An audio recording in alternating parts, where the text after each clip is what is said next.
Baik, Assalamualaikum warahmatullahi wabarakatuh, teman-teman remeh-temeh semua. Hari ini di hari Sabtu, malam Minggu. Alhamdulillah saya ketemu dengan sahabat lama yang sudah lama berkenalan dari tahun 2011 ya kalau tidak salah, atau 2012 gitu kan.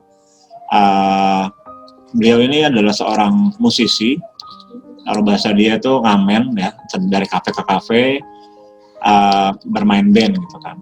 Usianya tidak jauh lah dari saya, dan kami sama-sama bertemu di Universitas Muhammadiyah Tangerang di Fakultas Keguruan dan Ilmu Pendidikan. Tapi yang menariknya adalah selain dia bermain musik agak metal gitu, buat hard rock gitu ya, beliau juga hobi untuk mengkoleksi action figure ya, mungkin spellingnya salah kali, action figure.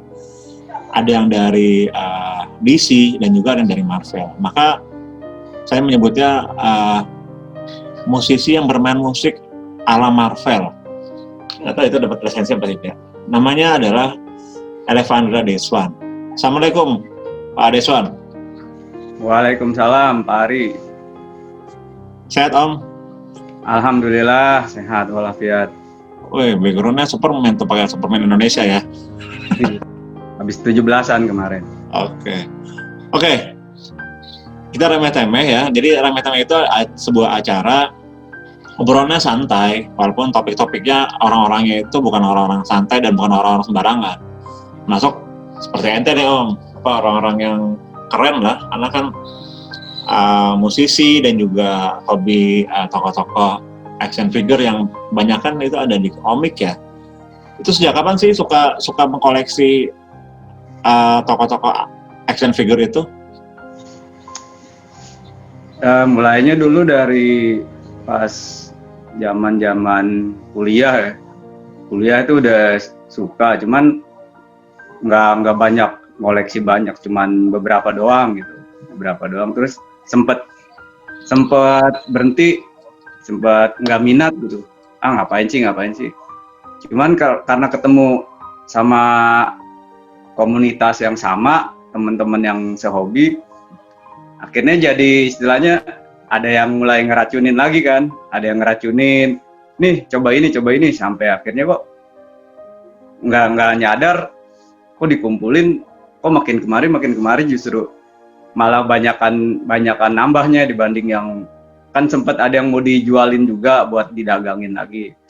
Cuman jadinya sekarang malah kebanyakan nambahnya deh ketimbang yang dijual-jualin gitu. Kalau boleh tahu tuh apa sih menariknya dari action figure itu? Sampai lo mau ngumpulin beberapa tokoh action figure kan, yang ya kita juga semua tahu lah. Action figure itu kan yang sekalipun yang KW itu kan ada harganya gitu kan. Iya. Ya menariknya apa ya?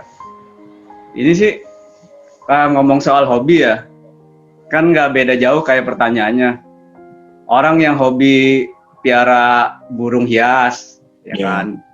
Kok mau sih rela ngeluarin duit cuman bukan kan kalau burung hias kan orang hobi burung hias karena dia pengen dengerin kicaunya. Ya. Nah, ente mau ngapain dengan action figure itu gitu kan? Apakah apa gitu kan? Jadi kalau kata yang orang misalkan kan ini range harganya ada dari yang puluhan ribu, ada yang 100.000, bahkan ada yang sampai jutaan juga ada ya? Iya ada. Kalau yang misalnya emang bener-bener orang, taruhlah katakan orang berada terus dia ngoleksi segitu banyak figur yang harganya bisa sampai jutaan, kan mereka cuman bilang, cuman bisa diliatin gitu kan, karena selalu ada duit, terus bisa langsung beli, terus langsung ada ya kan. Nah, bedanya kan kalau saya kan, karena mulainya dari yang kecil-kecil, yang perintilan yang 10.000, terus lama-lama beli ada duit, ada yang ratusan ribu. Jadi kan kita ada seni, nabung nih gitu. Akhirnya sampai kebeli satu figur yang kita mau, ada kepuasan tersendiri gitu. Meskipun ujung-ujungnya cuman bisa diliatin aja kan, diliatin, dipajang ya. Nggak beda jauh, kalau menurut saya sih nggak beda jauh. Misalkan orang hobi batu ya kan, batu cincin. Apa sih? Ini kan cuman batu. Kalau menurut saya kan gitu kan, cuman bisa diliatin. Cuman mereka kan punya alasan, wah ini nyarinya susah nih gitu, ini langka nih gitu. Jadi ada kayak semacam kayak hunting. Ini yang langka nih, gue punya nih, gue bisa ngoleksi yang ini nih misalkan dari Kalimantan ya. Nah, nggak jauh seperti itu, Om. Jadi misalkan yang nyari yang kayak model apa nih, Superman edisi keberapa, misalkan contohnya, harus nyarinya agak jauh nih, misalkan nitip sama temen dari negeri seberang, apa dari Malaysia, apa dari apa Eropa ya kan, oh dapet nih gitu, cuman harganya mahal gitu. Terus ya memang sih kalau kita menjadi kolektor kita atau hobi lah, benar tadi yang kata ente bilang Om, bahwa serunya itu ketika kita hunting gitu kan. Kebetulan memang saya hobi batu akik gitu kan. Hunting itu menyenangkan, walaupun ketika kita dapat ya sekedar ditaruh, itu bisa saja terjadi kayak gitu kan. Paling mahal berapa Om harganya Om yang ente punya action figure-nya?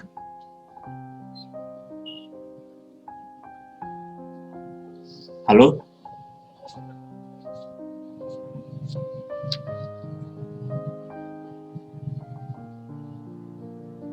itu kan ada yang pretelan ya, belinya tuh, jadi kita ngebangun satu figur itu ngebangun sendiri gitu. Jadi kayak misalkan contohnya nih kayak si ini nih, Captain America ya kan. Nah, ini kan dulu awalnya belinya cuman bajunya gitu. Orang kan ini dibisnisin ya, buat kalau yang model ini jadi investasi. Beli bajunya doang nih, ada yang jual bajunya doang. Misalkan satu set bajunya bisa sampai dulu 400.000 ya, 400.000 baju doang. Terus ntar ada duit lagi, cari sepatunya doang nih, sepatu bootnya. Sepatu bootnya bisa 200.000 atau ada yang jual murah 150.000 gitu. Nah, di total kan jatuhnya ternyata gede juga ya, bisa sampai 1.100.000 gitu. Rata-rata yang ada di sini ya nggak lebih dari 2 juta gitu Om. Karena emang keterbatasan dana juga, ya kita cuma bisa nyampe paling mahal tuh 1.100.000 apa 1.200.000 gitu, yang paling mahal yang ada di sini gitu. Banyak juga ya. Terus apa ya, kan ente kan juga suka main musik Om ya, bener nggak? Betul. Itu main musik dari kapan? Kalau main musik nyeritain dari proses belajarnya mah dari waktu sekolah, SMA ya, SMA juga udah belajar gitar, kan itu udah bisa disebut main musik ya? Iya. Apa proses belajarnya doang? SMA itu apa? Terus yang saya dengar nih, genre yang ente hobi kan apa ya, kayak metal, hard rock gitu kan ya, betul nggak? Betul sempat. Terus kan itu gini loh, yang penasaran aja sih gitu kan. Satu sisi tuh ente tuh ngumpulin action figure kan kayak teman-teman yang soft gitu kan ya, yang apa bahasa orang kayak cupu-cupu lo gitu gitu kan. Tapi satu sisi lain tuh itu main hard rock, metal yang memang wah, orang-orang kayak gitu mah jangan salah toil lo gitu kan. Kalau salah toil bisa ini gitu kan. Itu benar nggak kayak gitu tuh?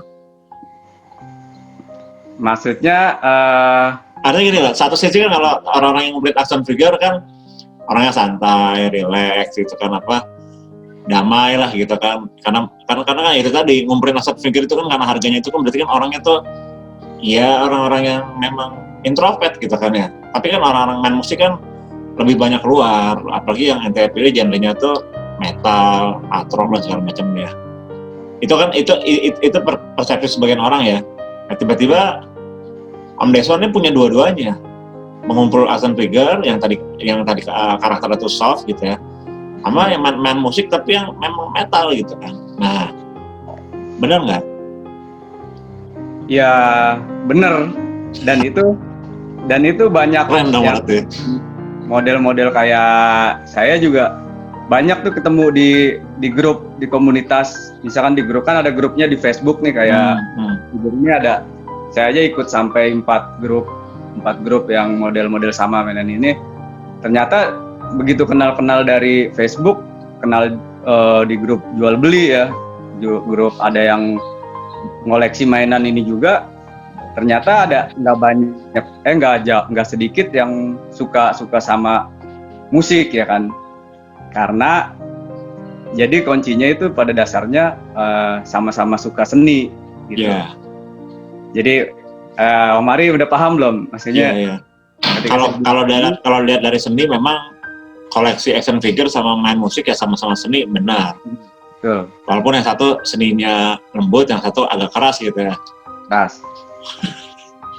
Itu tadi kan main musik sejak sekolah gitu ya. Iya. Atau bermusik sejak sekolah. Tapi sejak kapan punya grup band lalu manggung dari kafe ke kafe gitu kan? Mulai ngebentuk band itu pas waktu SMA. Aku dulu kan termasuk yang culun ya.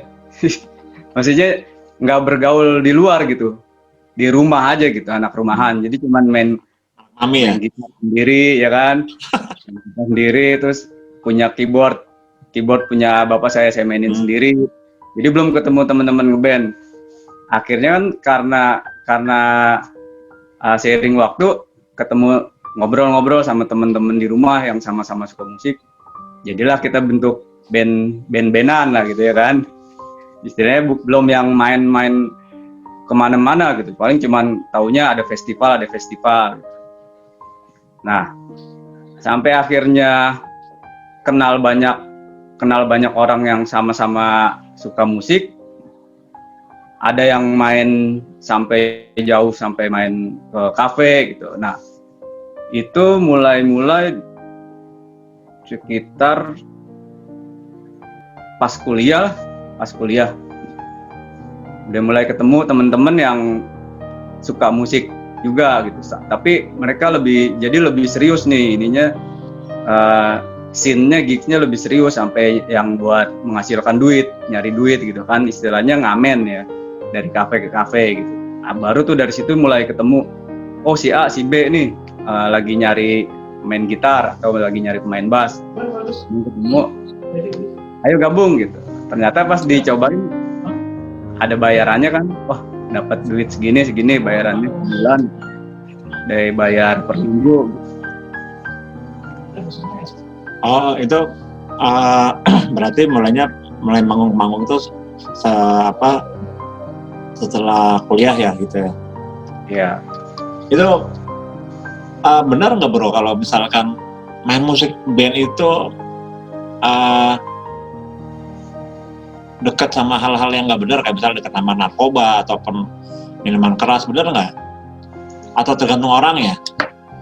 Ya kan, nah yang tadi Om Ari bilang kan, banyak orang yang bilang situ jawabannya tergantung orangnya sih gitu ya. Ya.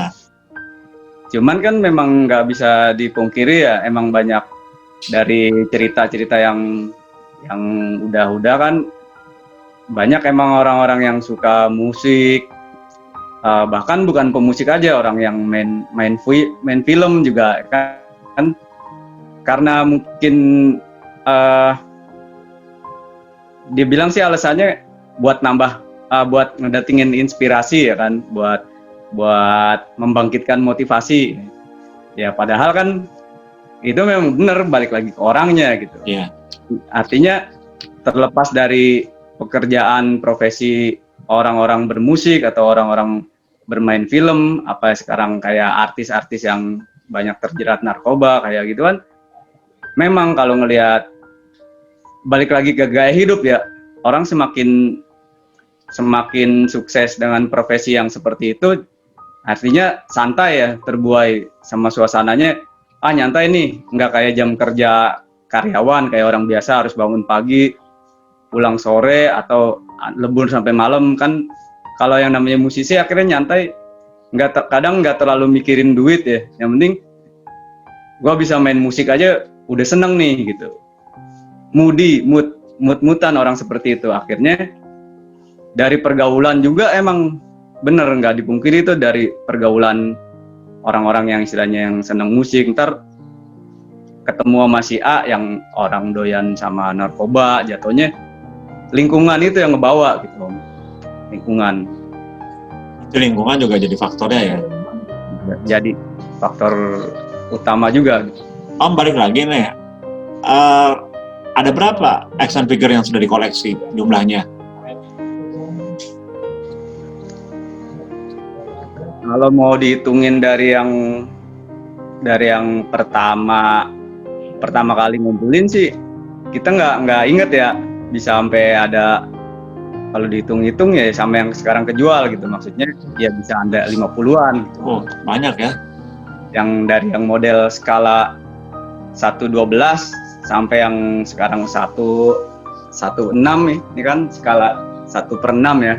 Kalau orang kan ukuran orang 1/1, ini jadi 1/6 gitu. Ya, kalau 50, kalau harganya 100.000 tuh udah 5 juta kan ya. Kalau tadi harganya ente bilang 1,1, anggaplah harganya itu 1 juta, udah 50 juta. Lumayan juga ya, keluar uang banyak juga ya.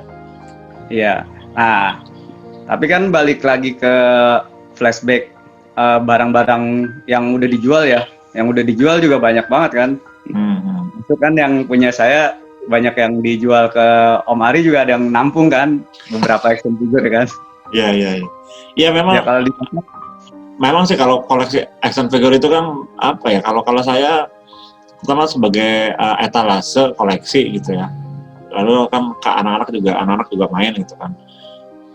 Oh ya, ente sudah berkeluarga kan ya? Anak laki-laki atau perempuan? Anak laki-laki. Nurunin ini nggak suka main action figure-nya atau malah patah-patahin kayak punya saya di rumah juga, patah-patahin juga? Ya karena baru 1 tahun mungkin. Belum kalau tahu kali ya.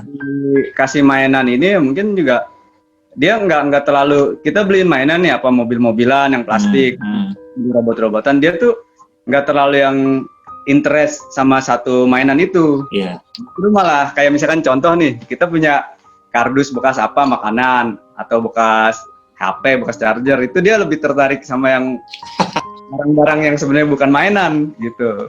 Iya. Nah, kalau untuk mainan, tapi kalau untuk soal ke musik, ini kan saya punya ada gitar juga di rumah, ada bass juga di rumah. Dia itu udah kelihatan nunjuk-nunjuk pengen main, terus nanti dimaininnya kadang dipukul-pukul gitu kan, terus diinjak-injak ya. Udah kelihatan senang sama alat musik, udah kelihatan. Jadi dia lebih interest ke alat musik ya daripada ke action figure ya. Mungkin karena belum paham kali ya. Betul. Kalau alat musik di rumah ada berapa, Bro? Gitar, kalau yang sekarang benda-benda sisa peninggalan kan dulu sempat banyak yang dijualin juga. Punya gitar 1, karena saya main bass kan, jadi ngumpulin bass. Sekarang sisanya ada 2. Terus terakhir pengen ngenalin keyboard ke anak, saya beli keyboard 1. Kalau sekarang di masa pandemik, apa masih manggung atau sudah berkurang atau bahkan tidak ada sama sekali? Jadi karena udah lama juga kan nggak ketemu sama teman-teman yang sama-sama ini ya, anak-anak musik di Tangerang apa di Jakarta, linknya juga udah agak berkurang gitu. Jadi waktu sebelum pandemi pun cuman punya jadwal reguleran gitu, kayak ngamen gitu, main di tempat kopi, cuman ada 1 doang, 1, sisanya terus kita ngambil job kayak wedding setiap hari Minggu, kan sering ada job wedding tuh yang lebih gede ya, jatuhnya kan event. Nah sekarang karena pandemi ini jadi benar-benar udah nggak ada job sama sekali, kosong. Saya emang sekarang fokus di UM Tangerang aja ya. Oke. Iya. Oke, ini pertanyaan saya gini. Kenapa memilih genre hard rock? Kan genre banyak, ada yang pop, ada yang dangdut mungkin, ada yang klasik. Tapi kenapa memilih metal atau hard rock? Atau memang pangsa pasarnya itu lebih menjanjikan? Atau memang sebuah idealisme? Kalau ngomong soal idealisme, rata-rata orang yang suka musik ya, pasti ada jiwa idealismenya. Nah, cuman kan bagaimana itu pelaku seni lah ya. Ya, pelaku seni. Ya. Cuman bagaimana kita ngontrol egonya gitu. Kenapa saya suka musik rock gitu ya dibanding pop? Jadi ngomong influence waktu masih zaman kanak-kanak, saya tinggal di Jakarta, di mana di situ yang ngasuh kan ada om saya juga suka musik kayak model Rolling Stone ya kan, terus The Beatles. Dari kecil tuh udah disetelin kuping ini, udah kenal sama, setiap pagi dia setelin musik itu ya, dari om saya. Terus dari bapak saya sendiri juga sama, ternyata dia suka setel musik-musik kayak The Beatles, terus Deep Purple, ada Queen. Jadi udah nggak asing sama musik rock dari kecil, udah disetelin. Akhirnya sampai ke bawah, sampai gede ya, influence-nya seperti itu, larinya nggak jauh dari rock gitu. Berarti itu udah bawaan dari kecil ya, karena sering mendengar gitu ya. Iya. Oke. Terakhir mungkin kalau kita mungkin ya, ini pesan-pesan buat bagi teman-teman pemuda, mahasiswa ataupun yang di rumah yang sedang mendengarkan Remeh Temeh ini, kalau kita ingin mengkoleksi action figure itu mulainya bagaimana, lalu memilih yang ori itu bagaimana caranya? Tahu itu ori atau KW atau apa gitu. Jadi kita tidak terjebak atau tertipu sama harganya. Ya walaupun gini ya harga murah sih mau yang ori ya kan nggak mungkin lah gitu kan ya. Tapi kan kadang juga ada harga mahal tapi ternyata KW gitu kan. Gitu. Gimana bro kalau misalnya untuk kita supaya tidak tertipu gitu kan? Kalau yang istilahnya memang masih awam ya sama figur, terus pengen nyoba-nyoba kan, kadang-kadang kan dia biasanya kebawa sama temen nih. Nah, biasanya artinya temennya biasa lebih paham. Artinya kan bisa belajar banyak, ngobrol sama temennya yang ngajak dia nih. Misalkan temennya ngenalin mainan di rumahnya tuh punya figur kayak Jepang, kayak One Piece, apa Naruto ya kan. Artinya kan bisa belajar itu lebih banyak sharing sama orang-orang yang lebih dulu bermain ya kan, koleksi. Atau juga di Facebook itu banyak sekali grupnya om. Mulai dari lini Jepang ya kan, kategori genre yang Jepang ya, One Piece, Naruto, terus atau mau yang model-model Marvel atau dari DC Comic. Nah, kan di situ ada grupnya. Kita nanti gabung dari grup, bisa di situ bisa konsul apa yang mau ditanyain. Ini ada figur kayak gini ya kan, disebutin spesifikasinya asli nggak sih. Biasanya kalau yang jual adanya di toko A atau toko B gitu, harganya segini. Jadi dari sharing konsultasi di grup itu nanti pasti banyak yang komen di bawah untuk menghindari kayak kita ketipu ya kan. Contohnya takutnya ketipu gitu. Oke.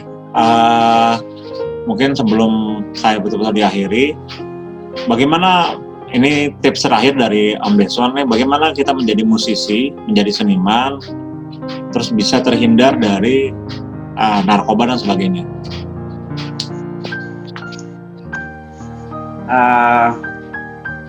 Saya rasa kan kalau teman-teman yang istilahnya kayak sekarang yang udah seumuran, udah kuliah gitu kan, biasa kan lebih tahu bergaul cara pilih-pilih teman itu Apalagi kalau di ruang lingkungan mahasiswa, biasanya kan aura pertemanannya tuh lebih positif dibanding kalau misalkan orang yang kerjanya cuman misalkan taruhlah misalkan mata pencahariannya cuman ngamen atau main musik doang. Insya Allah kalau yang temenannya sama-sama orang-orang baik, ya artinya kan pasti nggak bakal keseret ke yang macem-macem ya kan. Artinya punya bakat apapun, punya hobi apapun, dituangkan saja ke situ, ke hobinya kan. Jadi misalkan punya duit pun nggak yang macem-macem pengen nyoba-nyoba kayak obat-obatan terlarang ya kan, dari temennya biasanya kan ke bawah gitu. Ya. Kita bergaul sama pinter-pinter bergaul sama, cari temen aja lah gitu. Ya berarti kuncinya itu ya, selektif dalam memilih teman, lalu tuangkan semua potensi pada hobi kita yang positif, sehingga kita tidak ada kepikiran untuk beli-beli yang lain atau melakukan hal-hal yang lain gitu ya. Betul. Baik, terima kasih Om Deswan atas waktunya. Salam buat keluarga, tetap sehat, stay healthy, stay happy. Terima kasih. Assalamualaikum warahmatullahi wabarakatuh. Waalaikumsalam warahmatullahi wabarakatuh. Terima kasih, sama-sama Om.